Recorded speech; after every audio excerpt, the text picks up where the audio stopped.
Yeah, Neil again from Southwest Adventures. I just want to share something with you guys about mangrove, right? Because we do have mangrove in this part here. We have black mangrove, the red mangrove, and in this part, exactly where we are bordered by the white mangrove. So we have red, white, and black mangrove. Quite unique to our national colors, eh? So I really want to share with you a little bit about mangrove because I mean we are on the wetland and it's just for your education. The mangrove forms a cradles of biodiversity. Mangrove forests are home to a unique and staggering diversity of life forms, from kingfishers to fishing cats, mud skippers to tigers, and so much more.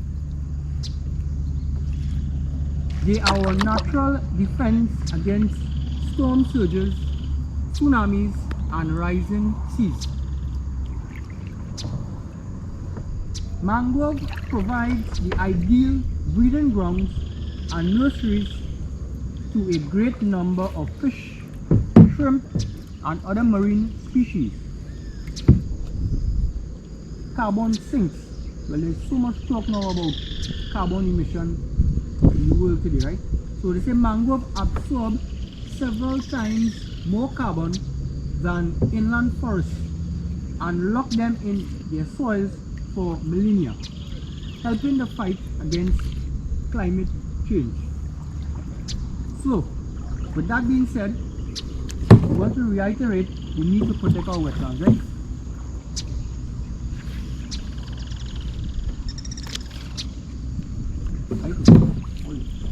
Right. That sounds good? Yeah, that sounds very good. You really make a little...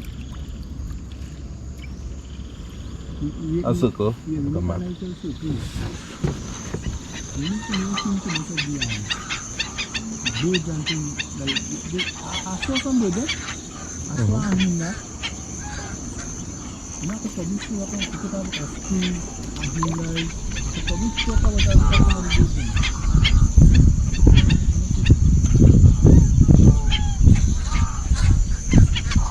Alright, at this very wetland, for the little time we have started our cleanup campaigns and so on, which will be a couple of years ago, I have seen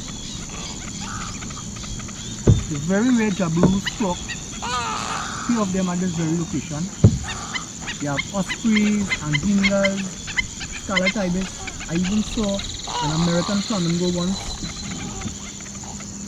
And there's this area boasts a very rich avian population. You know, there's the tidewater tyrant, the black market stilt, and the list goes on and on and on. It really is a very attractive place to do bird watching, especially I would say during the dry season when the water level would recede. It really is a very attractive place to do bird watching. So maybe if one of you all are interested in doing a guided tour in this particular area, it could be arranged. Alright, it could be arranged. So you could link with me. I could put my number at the end of the video, so if you want to link with me and do a bird watching tour at the wetlands, feel free.